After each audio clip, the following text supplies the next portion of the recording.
બેંકોકથી ધારિણીબેન, તમારો સવાલ છે કે આપણે મૌન શા માટે પાળવાનું? ધારિણીબેન, ભગવાન મહાવીર તો સંયમ ગ્રહણ કરીને જંગલમાં જતા રહ્યા હતા. એકલા વિચરતા હતા. જંગલમાં કોની સાથે એમને વાતો કરવાની હતી? છતાં કેમ 12.5 વર્ષ સુધી મૌન ધારણ કર્યું?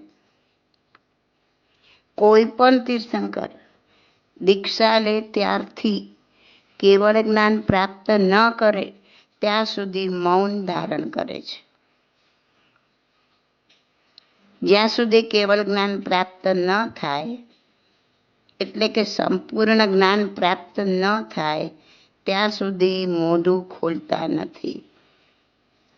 બોલવામાં ક્યારે પણ ક્યાં પણ એકાદ અક્ષર પણ ઉચ્ચસૂત્ર ભાષણ થઈ જાય.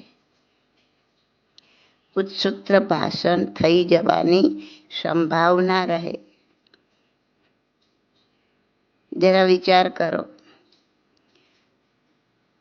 કે તે જ ભવે જેને મોક્ષે જવાના છે, જે અવધિ જ્ઞાન સાથે જન્મ્યા છે, તે તીર્થંકરો પણ સંપૂર્ણ જ્ઞાન પ્રાપ્ત થયા પહેલા મોઢું ખોલતા નથી, કાંઈ પણ બોલતા નથી. અને હું પણ, અને આપણે ક્યાં?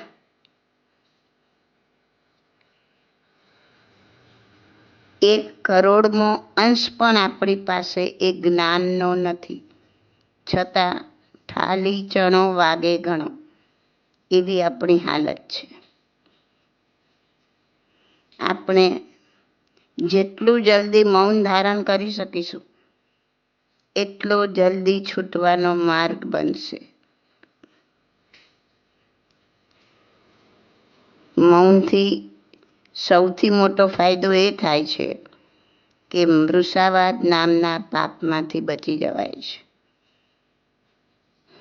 કોઈ બાબતમાં 2 શબ્દ વધારીને કહો કે 2 શબ્દ ઘટાડીને કહો, એ પણ બધું મૃષાવાદ જ છે. આપણે તો ઢગલે ઢગલા આવા મૃષાવાદના પાપ બાંધતા હોઈએ છીએ. મૃષાવાદ એ બીજું પાપસ્થાનક છે. કોઈ પણ પાપસ્થાનકમાં ડૂબેલો માનવી આત્માની સ્થિરતા ધારણ કરી શકતો નથી. મૃષાવાદ નામના પાપસ્થાનકમાંથી બહાર નીકળવા માટે મૌન એ અમોઘ શસ્ત્ર છે, અમોઘ સાધન છે. આપણા જીવનમાં ઘડીક સુખ તો ઘડીક દુઃખ, ઘડીક સંતાપ, ઘડીક વલોપાત, આ બધા કર્મોના જ તો ખેલ છે.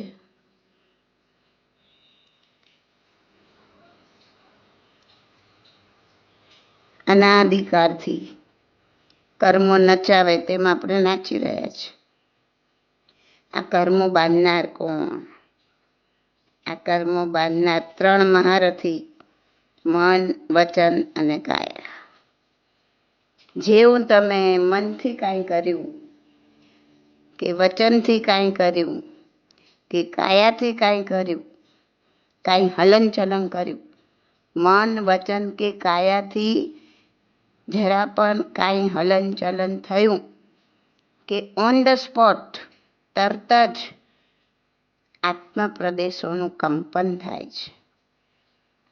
ને જેવું આત્માનું કંપન થયું કે કર્મના રજકણો આત્માને આવીને ચોંટે છે. હવે જ્યારે તમે મૌન ધારણ કરો છો, ત્યારે વચન દ્વારા આત્માનું કંપન થતું નથી. પરિણામે વચન દ્વારા આત્મા પર આવતા કર્મો સંવર થાય છે. સંવર થવું એટલે અટકી જવું. અને એ જ સૌથી મોટો ફાયદો છે. મૌન ધારણ કરવાનો એ જ સૌથી મોટો ફાયદો છે. વચનથી આવતા કર્મો સંવર થઈ જાય છે. અગર જો કોઈ વ્યક્તિ મન, વચન ને કાયાને સ્થિર કરી શકે તો ત્રણેય દ્વારા આવતા કર્મોનું સંવર થાય, એટલે કે નવા કર્મો આવતા બંધ થાય છે. તો તે જ ક્ષણે જૂના કર્મો ઉદીરણામાં આવે છે.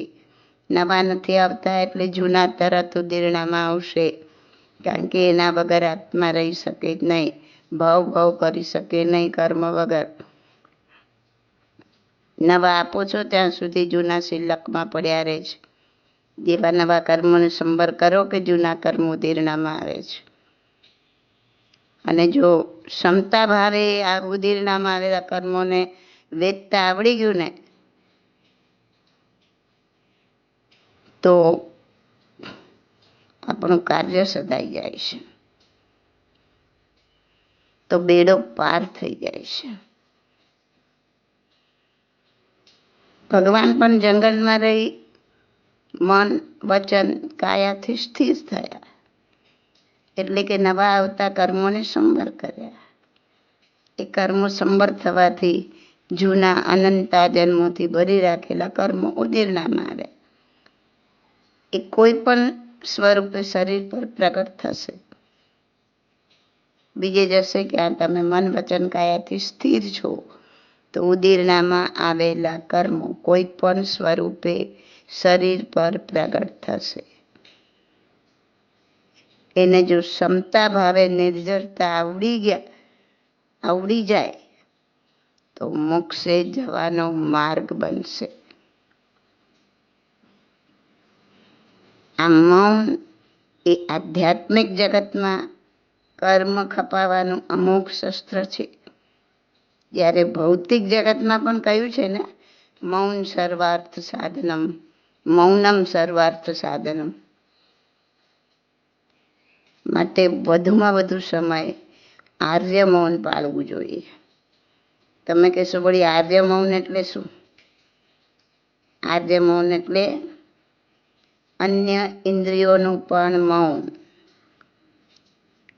ખાલી જીભ કે હોઠ નથી બોલતા,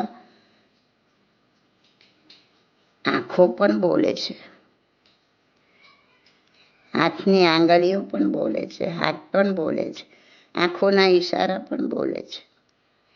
કોઈ પણ પ્રકારના ઈશારાથી વાતો ન કરવી તે આર્ય મૌન છે.